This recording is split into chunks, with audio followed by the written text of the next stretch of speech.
ശാസ്ത്ര സാങ്കേതിക രംഗത്തെ അത്ഭുതാവഹമായ കുതിച്ചുചാട്ടത്തിൽ അമ്പരന്ന് നിൽക്കുകയാണ് ആധുനിക മനുഷ്യർ.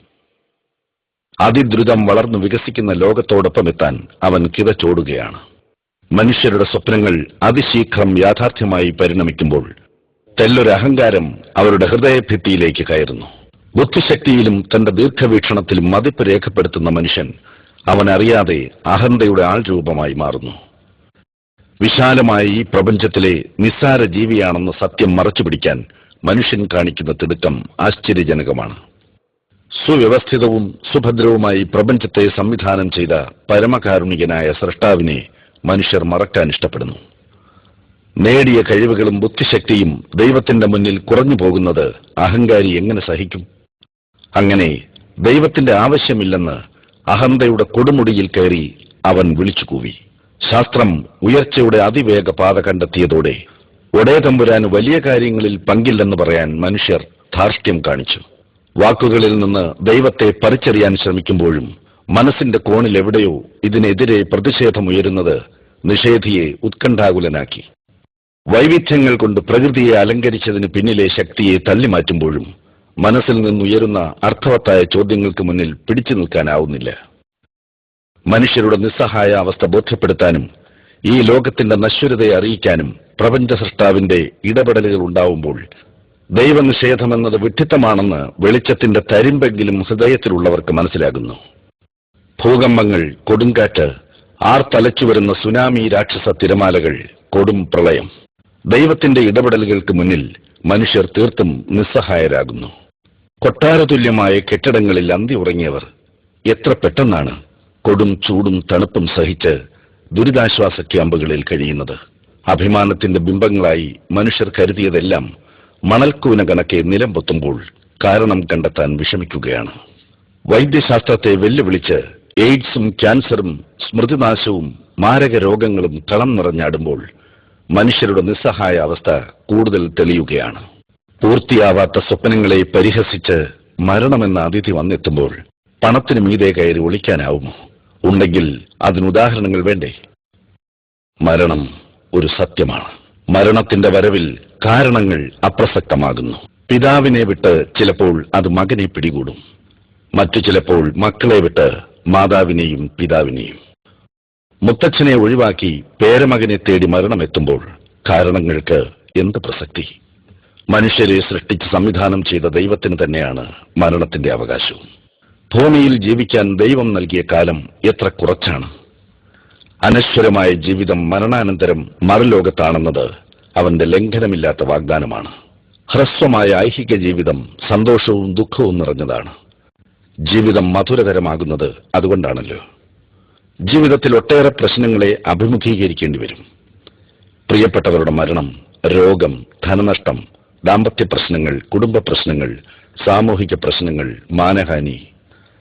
ദൈവം നിശ്ചയിച്ച ജീവിതരേഖ അനുസരിച്ച് ജീവിതം മുൻപോട്ട് പോകൂ എന്ന് വിശ്വസിക്കുന്നവന് ഏത് പ്രതിസന്ധികളെയും ജീവിത വിജയമാക്കി മാറ്റാനാവും. കുറ്റമറ്റ ദൈവവിശ്വാസത്തിന് മാത്രമേ പ്രതിസന്ധികളെ ധീരമായി നേരിടാനുള്ള കരുത്ത് പകരാനാവൂ. അനിർവചനീയമായ നിർഭയത്വത്തിന്റെ അനുഭൂതി നുകരാനും ദൈവവിശ്വാസിക്കേ കഴിയൂ. ദുരമൂത്ത മനുഷ്യർ ജീവിക്കാൻ വേണ്ടി എന്തെല്ലാമാണ് ചെയ്യുന്നത്? എനിക്ക് ജീവിക്കണം, മറ്റുള്ളവരുടെ ജീവിതം എന്തോ ആവട്ടെ എന്നാണ് ഈ ദുരാഗ്രഹികളുടെ നിലപാട്. സ്വന്തം സ്വസ്ഥതയ്ക്കു വേണ്ടി അന്യന്റെ ചോര ഒഴുക്കുന്നതിൽ ഇക്കൂട്ടർ തെറ്റ് കാണുന്നില്ല.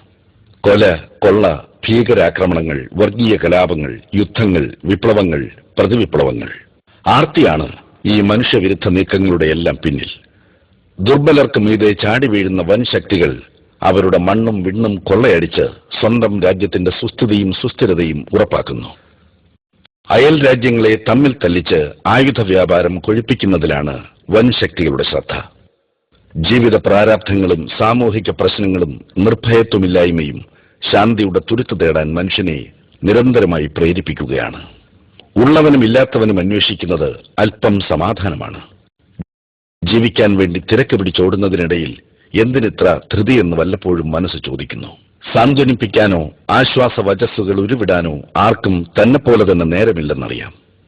പറയുന്നവരൊന്നും കേൾക്കാൻ കൂട്ടാക്കുന്നില്ല. പരസ്പരം പറഞ്ഞു തീർക്കാവുന്ന പ്രശ്നങ്ങൾ പോലും അഗ്നിപർവ്വത സമാനമാകുന്നു.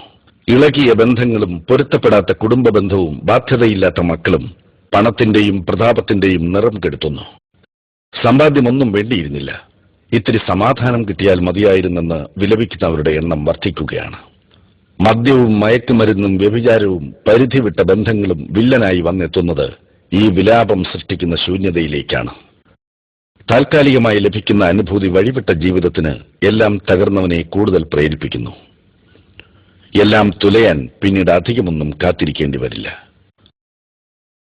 ആത്മസംഘർഷങ്ങളുടെ നെരിപ്പോടിൽ വെന്തെരിയുന്നവരെയാണ് വ്യാജഭക്തിയുടെ ലഹരിയുമായി ദൈവത്തിന്റെ ദല്ലാളുകൾ പിടികൂടുന്നത്. കാരുണ്യവാനായ ദൈവത്തിന്റെ തീർപ്പുകൾക്ക് കാത്തുനിൽക്കാൻ സമയമില്ലാത്തവൻ എത്ര പെട്ടെന്നാണ് പൗരോഹിത്യത്തിന്റെ കെണിയിൽ വീഴുന്നത്. ആത്മീയ ശൂന്യത സൃഷ്ടിച്ച അരക്ഷിതാവസ്ഥ ശാന്തിയുടെ കുറുക്കുവഴികൾ തേടാൻ മനുഷ്യരെ പ്രേരിപ്പിക്കുന്നു. കൺസ്യൂമർ കൾച്ചർ എന്ന ഉപഭോഗ ജ്വരം വ്യാപകമായി പടർന്നതോടെയാണ് വ്യാജ ആത്മീയ വാണിഭക്കാർ മലയാള മണ്ണിൽ വർദ്ധിക്കാൻ തുടങ്ങിയത്. കച്ചവടത്തിന് എന്ത് മതം? വ്യാജ ആത്മീയ വ്യാപാരത്തിൽ സർവ്വമതങ്ങളുടെയും പേരുകൾ ദുരുപയോഗം ചെയ്യുന്നു. മനസ്സിന്റെ ഭാരം കാരുണ്യവാനായ ദൈവത്തിൽ ഇറക്കി വയ്ക്കാനും അവനിൽ ഭരമേൽപ്പിക്കുവാനും തയ്യാറില്ലാതെ അധമരാകുന്നവരുടെ ദുർഗതിയോർത്ത് വിലപിക്കാനേ നിവൃത്തിയുള്ളൂ. ഉന്നത വിദ്യാഭ്യാസമോ ബിരുദ കടലാസുകളോ അത്യാചാരങ്ങളെ ചെറുക്കുന്നവയായി മാറുന്നില്ല. ദൈവത്തിൽ നിന്ന് പിടിവിട്ട മനുഷ്യർ ദൈവത്തിന്റെ സൃഷ്ടികളുടെ മുൻപിൽ സാഷ്ടാംഗം ചെയ്ത് അധമത്വം വിലയ്ക്ക് വാങ്ങുന്നു.